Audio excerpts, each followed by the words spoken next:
Vishnu ശാലിനിയുടെ latest episode പ്രൊമോയിൽ അവിടെ ആ ഒരു ശിവന് വെള്ളം എടുക്കാനായിട്ട് ശാലിനി ഇങ്ങനെ ആ ഒരു അരുവിയിൽ എന്ന പോലെ ചെല്ലുന്നുണ്ട്. എന്നിട്ട് ഇങ്ങനെ വെള്ളം എടുക്കുമ്പോഴത്തേക്കാണ് ആ ഒരു ആനക്കൂട്ടം അവിടെ വെള്ളം കുടിക്കാനായിട്ട് നിൽക്കുന്ന ശാലിനി കാണുന്നത്. അന്നേരം ഒരു ആന ആണെങ്കിൽ ഇങ്ങനെ അരുവിയിലേക്ക് ഇറങ്ങിയാണ് വെള്ളം കുടിക്കാനായിട്ട്. അന്നേരം ശാലിനി അതുകൊണ്ട് പേടിച്ച് ആ കുപ്പിയെ കളഞ്ഞിട്ട് തിരിഞ്ഞ് ഓടുകയാണ് ചെയ്യുന്നത്. ഓടുമ്പോൾ ആ ഒരു മരത്തിൽ തട്ടി ശാലിനി അവിടെ വീണ് ബോധം മറ്റ് കിടക്കുന്നുണ്ട്. അന്നേരമാണെങ്കിൽ ശാലിനിയുടെ ബോധം കെട്ട് കിടക്കുകയാണ്. പക്ഷേ അവിടെ അന്നേരം ശിവനാണെങ്കിൽ കുറേ നേരം അങ്ങനെ കിടക്കുമ്പോൾ ശിവനാണെങ്കിൽ ബോധം തെളിയുന്നുണ്ട്. എന്നിട്ട് ശാലിനി നോക്കുമ്പോൾ ശിവൻ കാണുന്നില്ല. എന്നിട്ട് അവിടെയൊക്കെ നടന്ന് വിളിക്കുന്നുണ്ട്. ശിവനാണെങ്കിൽ ശാലിനി ശാലിനി എന്നും പറഞ്ഞു.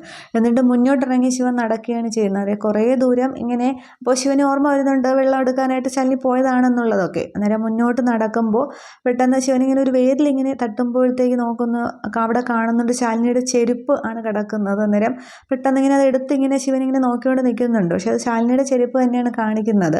ഇത്രയുമേ ഈ പ്രൊമോയിൽ കാണിക്കുന്നുള്ളൂ. അപ്പോൾ കുറച്ച് നേരം കൂടി മുന്നോട്ട് പോകുമ്പോൾ ശിവൻ ശാലിനിയെ കണ്ടെത്തുകയായിരിക്കും ചെയ്യുന്നത്. അപ്പോൾ അവിടെ പ്രത്യേകിച്ച് പ്രശ്നങ്ങളൊന്നും സംഭവിക്കില്ല. എന്നിട്ട് ഇനി വെള്ളം കുടയുമ്പോഴും അതിന് ശിവൻ എടുത്തുകൊണ്ട് പോവില്ലെന്നുള്ളതാണ് ജീപ്പിനടുത്തേക്ക്. എന്നിട്ട് അവർ യാത്ര തിരിച്ചു പോവുകയായിരിക്കും ചെയ്യുന്നത്. ശാരദാമ്മ പറഞ്ഞല്ലോ തിരിച്ചു ചെല്ലാനായിട്ട്, ഇത്രയും പ്രശ്നങ്ങളൊക്കെ ഉണ്ടായി എന്നുള്ളത്. അപ്പോൾ അവർ തിരിച്ച് വീട്ടിലേക്ക് പോകുക തന്നെ ചെയ്യും. പിന്നീടാണ് അവിടെ രാഘവൻ നായർ ആ ഒരു വിവാഹ വാർഷികത്തിൻ്റെ കാര്യമൊക്കെ നടപ്പിക്കുന്നത്. അതൊക്കെ ഇനി എവിടെ എങ്ങനെ എത്തും എന്നുള്ളത് നമുക്ക് നോക്കാം. Okay, thank you.